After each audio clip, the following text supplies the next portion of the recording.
Hello, I'm Dr. Gregory Nicosia, a practicing psychologist in Pennsylvania. Over the last 20 years, the emerging field of energy psychology has helped to evolve a number of therapies that help people with emotional problems in a wide variety of settings. Today, you're going to see the first in a series of videos that help to explore how energy psychology is useful in the treatment of chronic pain. Enjoy. Of this therapy with pain. Let's start with that. You mean in any pain I've had? Yeah. Oh. Well, going from 8 to 10 narcotic pills a day down to none, allowing me to live a half normal life, not controlled 24 hours a day, dealing with the pain. How long did it take you to get to no pills? 3, 4, 5 weeks maybe. 5 weeks? Okay. Somewhere in there. And how long were you taking medication for?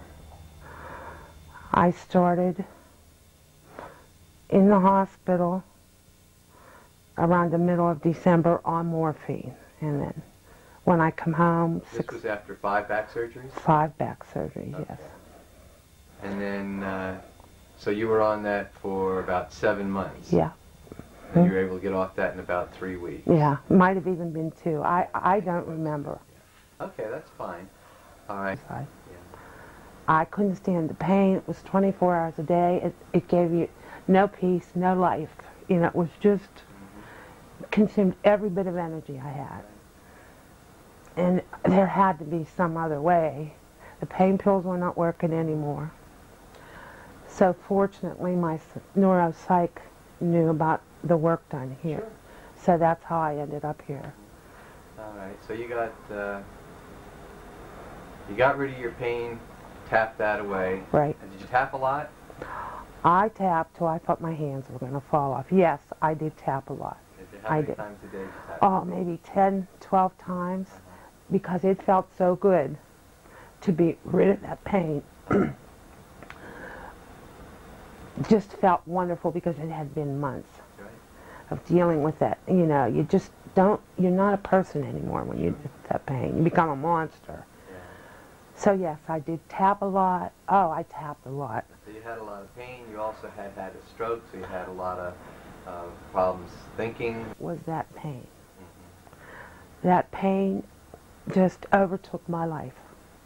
And, you know, I think it's a vicious circle. When you hurt, then your mind starts to hurt, and then your body hurts worse, and your mind hurts worse.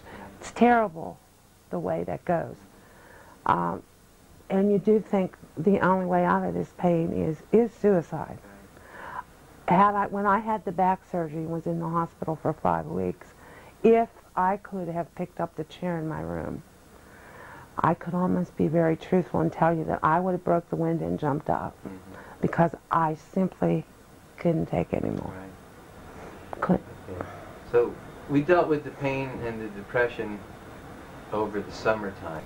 Anything that you want to say about any aspect of your treatment from the beginning to now? Well, I wouldn't be sitting here right now doing all this if I hadn't found your services. I feel better mentally. That was the hardest thing for me, dealing with not having what I could do before. More acceptance of that, more ways to learn how to deal with it. I literally owe the treatment here my life, because I know for a fact, and in all honesty, I would have killed myself, because I simply could not take that pain any longer. I just couldn't deal with it. Just could not handle it. And I think that's why the psychiatrist sent me here, because she knew we were at our end. Right. I know she knew. What does the psychiatrist say now when you talk to her? I walk in and she says, "I can't believe how good you look. You look so, you know, so much more together, so much more human, you know.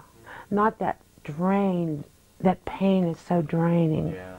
It changes your features, it changes your body. So she noticed that right away, you know, and she's just so excited about all this. Good. Well, thanks. Let's get on with our work for today. Okay.